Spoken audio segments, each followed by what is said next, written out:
How's it going, everybody? It's Pilot Flame, and we are back with another video. And today, finally, we get to talk about a good game week. I'm so happy about the game week. This week, all my players did pretty well, apart from the captaincy choice, but that seems to be bad for mostly everyone, unfortunately. But yeah, we're going to talk about how we did in game week 23. We're going to go over our predictions like we usually do. We're also going to check out the upcoming fixtures in the next double game week, so it extends from tomorrow, being Tuesday the 21st. There's games on Wednesday, there's games on Thursday, and then there's games even on one game in the following week for the two teams that have a double game week this week, which we will talk about in a bit. I got my handy dandy notebook as I usually do here to see how we did in the previous week, so I just gotta find the page, which seems to always go to a different one every time, even though it is on the same page, but that's fine. Let's take a look. That's just my team up on the screen, as you can see there. We're just going to go down to our predictions as we usually do at the start here. Those were the fixtures, and this was the tweet that I put. I put game week 22. It's actually game week 23. So I said that Spurs win 2-1 against Watford. Nobody decided to score that day. So it ended up being a draw, so we don't get any points for that one. I got the exact score right between Sheffield United and Arsenal. Although Arsenal could have potentially had a penalty with Pepe going down in the box, they actually VAR reviewed it and they decided that it was no goal. So again, interesting. There seems to be some inconsistencies still with VAR, and it seems to be only the Premier League that's complaining about it. Works really well in Serie A, works really well in the Portuguese league, all these leagues, from what people have been saying. So it's just maybe it's just a growing pains of it still, and maybe some more clarification on the rules needed. Brighton, I said we win 2-1 over Aston Villa. It was actually a draw, so we got that wrong. Man City 3-0 over Crystal Palace was actually a pretty thrilling game, a 2-2. So we got that one wrong there. I said the Norwich and Bournemouth would draw. They didn't actually. Norwich managed getting the victory there, showing just how poor Bournemouth have been in recent games. I said Wolves would win 2-1 over Southampton. They were losing at a point 2-0, and they actually managed to claw it back. So I get partial points for that. I said Everton would win 3-0 over West Ham. They drew 1-1. So that's wrong again. A lot of upsets this week, really, or unpredicted scorelines. I said that Newcastle would lose to Chelsea 3-0. That didn't happen. Leicester losing 2-1 to Burnley, so 3-0 wasn't right there. And then I got 1 point for the Liverpool result because I said they would win 2-1. They actually end up getting the clean sheet and winning 2-0. So really easy to count those up this week. Only 5 points, however, it's always nice to get a correct result right, however. That's always what we're looking at. That's what gets us 3 points. And then the other ones get us 1 point each for a total of 5. In terms of clean sheets, well, Leicester didn't keep a clean sheet. Norwich did, so that's quite good for Krul. I'm not sure if he got bonus points. Let's take a look here. I know he was close. He got a yellow card. Oh, he did end up getting a bonus point. So he ended up getting 6 points. 7 points actually would have been. Could have had 8 had he not had a yellow card. But beside that fact, we also said Reece James for Chelsea. Obviously, he didn't keep his end of the bargain with the clean sheet, although he did play pretty well. With Theo Walcott, obviously he was in the team, but not involved in the Everton goal. So unfortunately, nothing there. And then Aguero scored 2 goals, so we got 2 out of 5 there. So not great, but obviously looking to be a little bit better than that. So in the fixtures, what were our surprises? Well, obviously nobody scoring between Watford and Spurs, considering both their defenses aren't great, was a bit of a surprise, but typical Jose Mourinho fashion, his favorite score is probably a 0-0, as we all know. Arsenal and Sheffield United, I called it bang on. Both teams were basically going to concede, but they were going to be quite resilient against each other. Potentially, you could say Arsenal slightly edged it, but we know how good Sheffield United actually are. Obviously, City with a disappointing result again. Should be beating Crystal Palace at home for sure. They actually went 1-0 down and were down for a large portion of the game. Only for Aguero to claw 2 back, and then obviously be disappointed with them conceding an own goal. After Zaha basically just rinsed the living daylights out of the back line. Bournemouth obviously again losing to Norwich. They wanted 3 points out of that game. They didn't get it. Norwich got the 3 points, so helping them against their relegation battle. Bournemouth are probably going to go down this season. And the nice thing about Bournemouth's team is that there are some players in there that are quite good that could go for pretty cheap. So the likes of Josh King, Callum Wilson, Nathan Ake, even Ramsdale's not a bad goalkeeper. You have Sergio Rico, who's a decent wing-back option or full-back option. You have Harry Wilson, who's been out for large portions of the season. You have I can't space in on his name. I can picture him clearly. Ryan Fraser as well, who's not a bad player as well. So potentially a fire sale this summer for Bournemouth if they do get relegated. And then obviously Everton should be beating West Ham, but it's just like both of those clubs, it's basically come away with nothing there. Wolves obviously making a great comeback against Southampton, which was nice to see. And then Chelsea obviously disappointing, inconsistent again, losing to Newcastle. So, not the greatest result for them. Leicester dropping points as well to Burnley, looking very lackluster in that game. And then obviously a chance for United to potentially pick up some points. And of course we're playing Liverpool. So unfortunately Liverpool were the better side, and overall just a pretty disappointing week for pretty much everybody except for Liverpool, really. And Norwich obviously getting 3 points, but everyone else and Wolves gaining some points back. But let's look at the team overall. So like always, we'll start from the back. So Ramsdale getting his 3 points, no difference between him or Dean Henderson. Both of them ended up getting a save point. Both of them ended up conceding 1 goal. So not really much to pick from there. Sidibe didn't play. Well, he didn't start rather, and then came off the bench. Could have potentially had an extra point with Lundstrom coming off the bench, but at the end of the day, he probably needed a rest considering he was being swapped around to a bunch of different positions and having to play a lot of minutes. So potential rest for him, and then hopefully he's back in this week versus Newcastle. Trent Alexander-Arnold obviously getting a clean sheet, got an assist on the first goal. Liverpool doing what Liverpool does. Soyuncu, obviously they conceded twice, not great. Leicester's defense is going to have to be, and their attack is also getting a lot of look now to see if they could be on the way out. I think Soyuncu is still a great asset, especially for the price that we got him at, which we can check later on.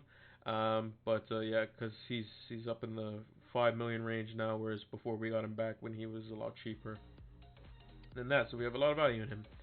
Sadio Mane obviously getting a clean sheet point, not getting a goal or assist. There were Salah goal with Alisson assist, believe it or not, which actually bumped Trent's bonus points down by 1. And Van Dijk obviously got the goal from the Alexander-Arnold assist. So overall, we're keeping Mane because obviously the double game week coming up for Liverpool. On to the rest of the midfield, we have Grealish and Traore getting 10 points. Fantastic for them. Traore is obviously getting a nice big haul for us in a game that looked pretty lost when Southampton were up 2-0, to be fair. And Grealish obviously getting a goal for himself in a game which I thought Brighton would probably basically just control the game. Kevin De Bruyne obviously conceding, not getting a return this week. He's not going anywhere. He was our vice captain. He will return week on week out. Jimenez obviously getting scored a penalty and got us another goal as well, one of which was assisted by Traore, or both. Can't remember if they were both assisted or one was assisted. Essentially, I know Traore assisted a goal. It was what's his name? Neto's goal. He assisted that one, and then he assisted the third one where Jimenez got taken down in the box. Somebody got taken on the box for Jimenez's penalty, which was the second goal. Calvert-Lewin obviously scoring as well, which is quite good. And then obviously someone who we know is notoriously a pretty good penalty taker, unfortunately missed his. So obviously the captaincy would have been nice to be on Jimenez, having us getting an extra 13 points. Then we'd have shot way up the rankings. However, I was thinking it was going to be happy days for Mr. Vardy, and unfortunately he missed the penalty. So, would I do the same thing over again? Of course I would. Thought it was a good fixture. Burnley had been bad, so obviously it would have been better for Vardy to obviously score. But again, can't score every penalty. But would have been nice for him to score one, because that would have been a difference of 12 points in just that one penalty. Because if he obviously scores, we get double. If he may be on bonus, could be on potentially more than 12. So, and then obviously we have on the bench, we had Lundstrom, Zaha, Kelly, all of which did not come on due to Sidibe being subbed on. In hindsight, obviously it would have been better to play the likes of Zaha over Kevin De Bruyne, and then Lundstrom over the likes of Sidibe, and Kelly over the likes of Vardy, and then Captain Jimenez. But obviously that's just how the way it goes. But after the first day, we were looking pretty good, and then obviously it was disappointment because not only did United lose, but Vardy missed a penalty and getting 0 points. Sionchu didn't keep a clean sheet, but Trent kind of made up for it, even though United did lose. But yeah, overall, pretty good game week. We shot way up in rank. We're up inside the 200k now, which is we want to get back into the top 50k for sure. So we just got to keep having good game weeks. So we had, if we look at our game week history here, like we showed last week, we had the terrible game weeks where we just kept dropping, and then we jumped halfway back to where we were, or a third of the way back to where we were, in one fell swoop, which is quite nice. Now, if we go on to this week's fixtures, let's bring over across our handy dandy notepad. And we will see the first set of fixtures is on Tuesday, so weird kickoff, so 3:30, which is a 7:30 UK time, and then there's the 4:15, which is an 8:15 kickoff for Chelsea Arsenal. Then we also have the Wednesday fixtures as well, same time brackets, with the key quote unquote game being the later kickoff. Obviously, the reasoning that Leicester, Burnley, United, and Liverpool all play later is that because they played the later games on the Sunday. So yeah. Now, let's take a look at who we are going to predict here. Now, Aston Villa versus Watford. Watford obviously been up in form. Surprising that they didn't score versus Spurs. Mind you, they had their fair share of chances, as did Spurs.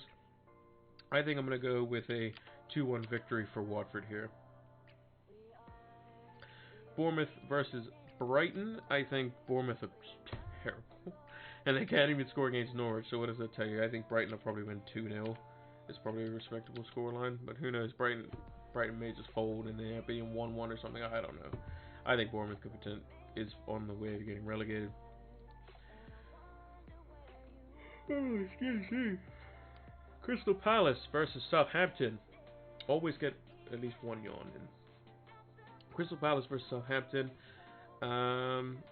I'm a bit torn between this one, because Southampton obviously showed that they could go ahead, but they also showed that they can concede as well. Palace haven't been scoring as many goals as what they should be doing. I think Southampton still probably has enough to win. I'm going to say 2-1 victory. Everton versus Newcastle. You would think Everton should win this game, but then again, Newcastle just beat Chelsea, so they could potentially pull something out of the bag here. I think Everton are probably going to end up winning this game. However, Newcastle do have St. Maximin back, so I don't think Everton may not necessarily keep a clean sheet. I'm going to be bold, though. I'm going to say that Everton are going to win this game 2-0 and keep Newcastle quiet. Sheffield United versus Man City. Oh, this is actually a tough game to call, to be fair. City obviously not been looking great, and Sheffield United on fire. So it's a really tough game to call. I think City may just edge this one. I'm going to go with a 2-1 victory for City. Chelsea versus Arsenal. Now, Arsenal typically have Chelsea's number. Arsenal have been not doing great basically since Emery's left. Mind you, they probably would have lost. I think that they would have been a lot worse off with Emery. But yeah, it's a tough one to call.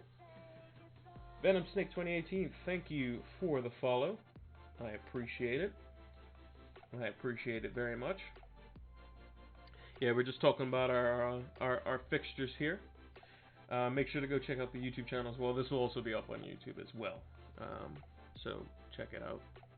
All the links and stuff are down in the description below. So I think Arsenal has a chance in this game, but I think Chelsea just. I mean, it's at home, and Chelsea hasn't been great at home, this year. Mainly because I guess just the pressure towards them. I think that Chelsea will probably be too good for Arsenal. I think I'm gonna edge Chelsea to win 2-1. Leicester versus West Ham. Leicester should win this game. They should. Mind you, West Ham showing some resilience versus Everton. Mind you, both teams are pretty inconsistent in that regard. I think Leicester should bounce back, especially at home. I could see them winning this game 3-1. Tottenham versus Norwich. Well, this is a much more difficult game to call now, but I think Spurs should beat Norwich because obviously United beat them 4-0. United has troubles creating chances. So do Spurs as well. But I think one of our players that we have highlighted as well, which we'll get onto in a second, will probably be able to exploit Norwich's poor backline. And I think Spurs should win this game 2-1. Manchester United Burnley. Well, Burnley are awful. Last time we played them, we beat them 2-0 at home. I expect us to do something similar. We do have Marcus Rashford out, so he's the majority of our goals, but I still think we can still replicate that scoreline because it'll be a bit more free-flowing at home. And I just think that we should be too much for Burnley, so I think 2-0 is a fair scoreline. And then on to the double game week's games. So Liverpool's first double game week, obviously West Ham being the other double game week. But their two fixtures they're quite bad. Excuse me, they're quite bad because they obviously have Leicester away and they have Liverpool at home. So two teams you probably don't want to play, to be fair. I see Liverpool winning this game. I don't think they'll keep a clean sheet. Probably Jimenez will score a goal because we got rid of him. Spoiler. As we said a few weeks ago, we were going to, potentially. I think Liverpool will win this 2-1. And then on to the game week on the following Wednesday. So week Wednesday. I think Liverpool should be pretty comfortable in this game. I see them keeping a clean sheet. I think it's going to be another 2-0 victory for them. So if we move on to the clean sheet differentials, I think Liverpool will keep a clean sheet in one of these games. It only makes sense for them to do so. Yeah, I think that it's either going to be either one of these games. They'll probably keep a clean sheet, and even if they don't, let's say they concede one, they still get 2 points per clean sheet, which is more than 2 points for somebody who doesn't keep a clean sheet. So, and they have potential for attack and returns, as Alisson has obviously shown. He's very good at giving people assists. But obviously, Trent Alexander-Arnold, Robertson, Van Dijk, those sorts of people. Next, we have Matt Ryan. For Brighton, I think we'll potentially keep a clean sheet this week because they are up against Bournemouth, who we've predicted to basically not score. Yeah, apart from the obvious, obviously, Alisson would be another sensible pick for goalkeeping. I'm just picking differential picks that aren't Liverpool players. If I had to go down the line, I would just say Alisson, one of Van Dijk, Trent, or Robertson, one of Mo Salah and Mane, and then Firmino would be my players, obviously. I wouldn't pick any West Ham players, to be fair. For defense, Brandon Williams is a good option. He's obviously is starting a lot more games. He's quite cheap. And also, Luke Shaw seems to have had some type of injury, which he came off in. Ashley Young has left the club, off to Inter Milan. So yeah, I think that Brandon Williams could be a very good option going forward. Hyun-Min Son was another player that we're going to highlight here. He's obviously yet to score, I believe, on his return back. But obviously against Norwich, United have scored 4 against them. I expect Spurs to score at least some goals against them, um, especially at home. So look for Hyun-Min Son to potentially get some points on the board for himself there. And then lastly, Mason Greenwood, obviously with Rashford now out potentially upwards of 3 months with a double stress fracture in his back, as well as um, um, non-invasive ankle surgery needed for a broken piece of bone that has been uh, spending too much of his welcome around in his ankle. He could be out to 3 months, and then Greenwood would be the likely replacement. Obviously, Greenwood went up in price last night. We got him in before that. We also got in our other player, which we'll see in a second, in before the price rises as well. So I think that Greenwood is a direct replacement for him. I think he'll also start, especially against a team where we need some type of invention, some type of creation from nothing, basically. And Greenwood is very good at doing that, coming off the right and shooting with his left. So let's just move those out of the way. And then, yeah. So basically, what we'll do now is we'll take a look at the team that we have, because this is the actual team. So we can see that we made some transfers here. So the 2 transfers that we made is we took out Raul Jimenez and we took out Wilfred Zaha. Even though Wilfred Zaha has better upcoming fixtures, I feel that Palace has just been quite lackluster. Grealish is also cheaper, and he's also more involved in most of Aston Villa's play in general, whether it be assists or goals. It just seems like sometimes Zaha kind of gets left out there, and Aston Villa at least try to attack.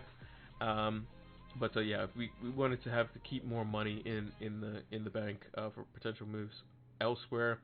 I also felt that Traore was obviously a better pick because obviously his fixtures don't show that he's going to be good, but against his run of fixtures for the end of the season for his Zaha's are good as well. Grealish's aren't fantastic, but he's not the type of player where we're going to rely on him game week in, game week, game out.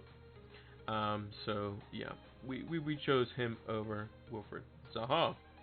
I just found that Crystal Palace has been kind of mediocre, whereas I just find that Grealish seems to be one of annoyance, and a lot of more people are going to bring him in, and he has done well over the last few game weeks. Obviously 8-6, 1-13, 1-10. He's been doing quite well. So, however, let's check out the team. So we have obviously Ramsdale in goal versus Brighton. We find that he's probably potentially a better goalkeeper for us this week. I was thinking about potentially taking a hit for West Ham's goalkeeper, but it could, maybe Bournemouth pull something out of the bag and they keep a clean sheet. And then if I obviously take a hit, that's -4, and then you obviously have the potential, that Liverpool just absolutely smash them, and we obviously don't want that basically. So I've just stuck with the goalkeeper here. I think the 3 Liverpool players is more than enough for the double game week. We just save our 4 points, in my opinion. Now, who's to say the West Ham goalkeeper might save a penalty in the Leicester game or something? Who knows? Hopefully that's not the case, and Jamie Vardy scores many goals past them. In defense, we have Sidibe at home to Newcastle, obviously only coming off the bench, so he should probably start the next game. Trent, obviously with the double game weeks versus Wolves and West Ham. Soyuncu at home to West Ham. Mane is our captain at the moment. He seems to perform better away from home, so we're definitely going to have the captaincy armband on him. We have Salah as the vice captain. Jack Grealish is at home to Watford. Sheffield United away for Kevin De Bruyne. And then obviously our front 3 is Mason Greenwood, Calvert-Lewin, and Jamie Vardy against Bournemouth, Newcastle, and West Ham, respectively. On the bench, we obviously have Dean Henderson. We don't want to play him against Man City. Liverpool is Traore's opponent.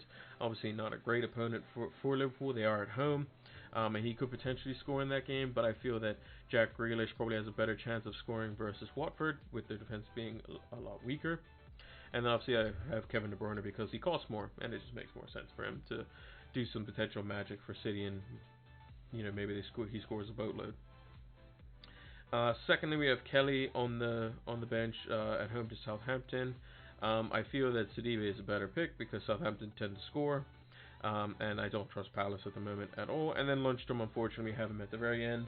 Knowing him, he'll probably end up scoring a goal versus City, and he'll be on my bench with like 10 points or something stupid. But hey, that's the way the cookie crumbles sometimes. Now, if we move over to the transfer board here, let's get a recap of who we have value on. So Dean Henderson's gone up quite a bit since we've got him. He goes up one more time, we'll end up with 0.2 in total increase on him. Ramsdale, we have an additional 0.1 on top of him as well. So obviously, considering I could have potentially taken him out and brought in the likes of Martin in goal, but the thing is with with him, they could be playing around. Like, who knows what goalkeeper they'll play. It's just pretty much a crapshoot, to be fair. So I'd rather just steer clear directly from that, as well as not risk the -4 as well. Obviously, like we said with Soyuncu, we bought him at 4.5, which was his base price. He's now 5.1, so it's a good. Like, the defenders I have right now, I'm quite happy with. Pretty much till the end of the season for the most part. Assuming obviously no injuries. Obviously Everton's fixtures not great coming up, but for the last 5 games of the season could potentially be quite good. But if Sidibe is obviously playing more forward, then it's more likely for him to get an attacking return. Lundstrom's Lundstrom. Trent Alexander-Arnold is obviously a boss, and obviously his fixtures are nuts up until, they could be winning the league on March 21st. Like, who knows? So, Crystal Palace's fixtures are obviously quite good for a good while, and Kelly's obviously a good cheap alternative.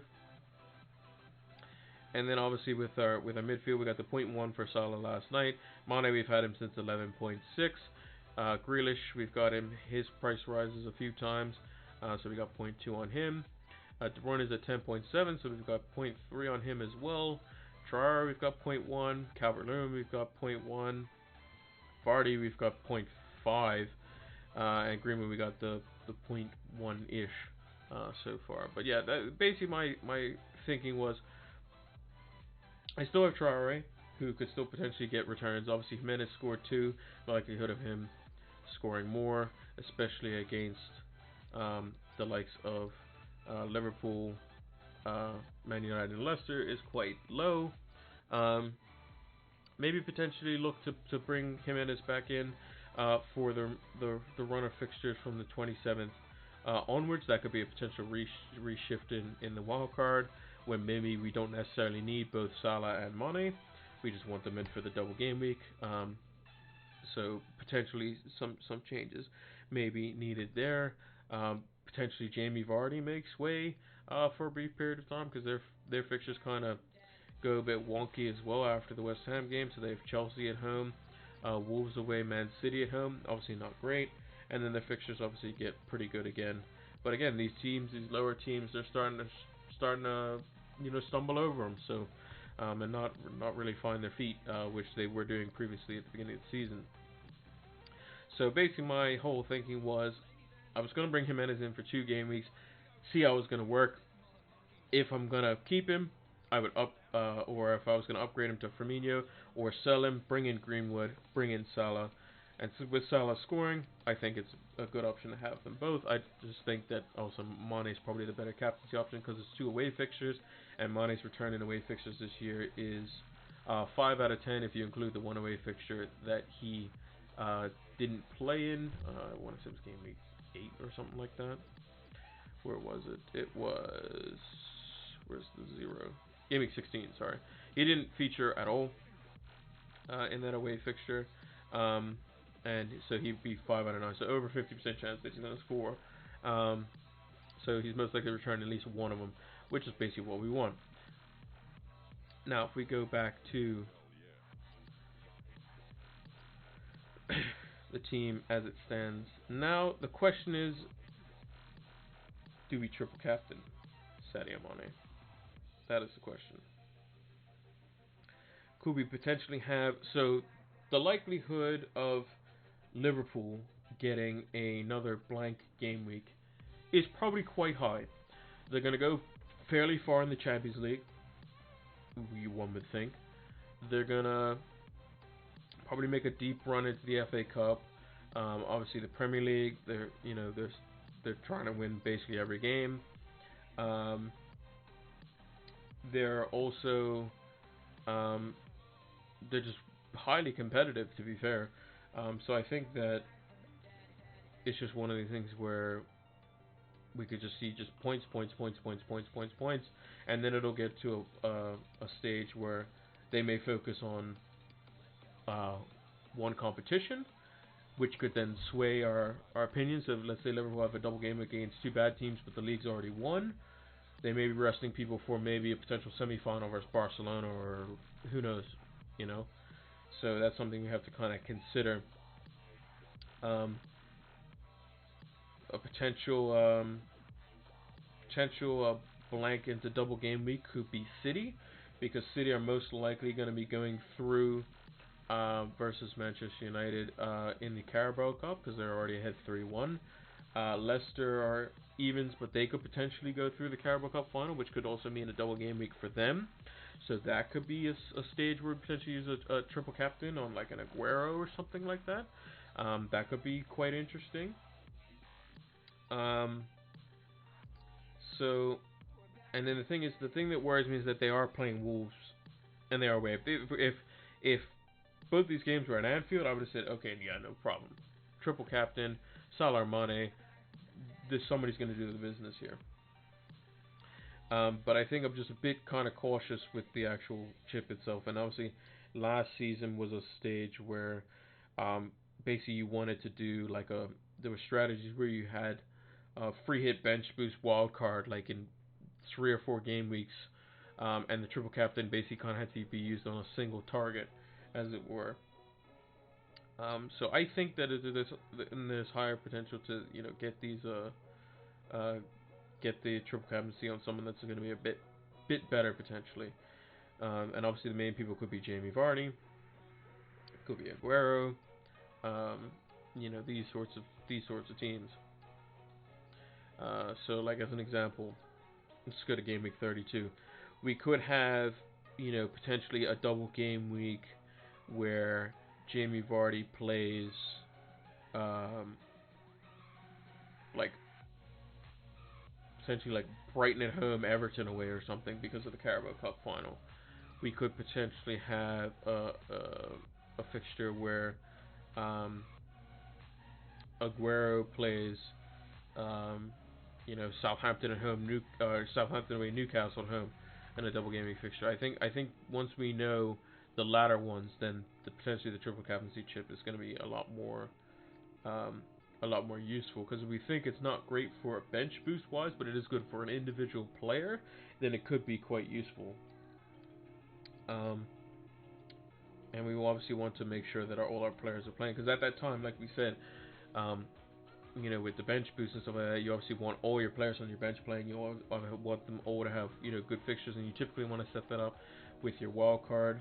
With the triple captaincy, you just want to find a double game week or a game week where it's really, really good. So obviously people using it last week and the week before last on Aguero, obviously you got a hat trick, fantastic. It could be quite hit or miss, to be fair. But yeah, I think I'm gonna hold out on it. If I decide to triple captain somebody, it will be Mane. I think I'm gonna keep the captaincy on Mane. I'm like 99.9% sure. But I think this will be our starting 11. And we want Trier to come off, because in the event that they do score a goal, which they most likely will, and I don't think Crystal Palace will keep a clean sheet, I want him first, and I don't want to Lundstrom anywhere near City's team, because City still score even when they're playing bad, so for the most part. But yeah, that's going to do it for this week.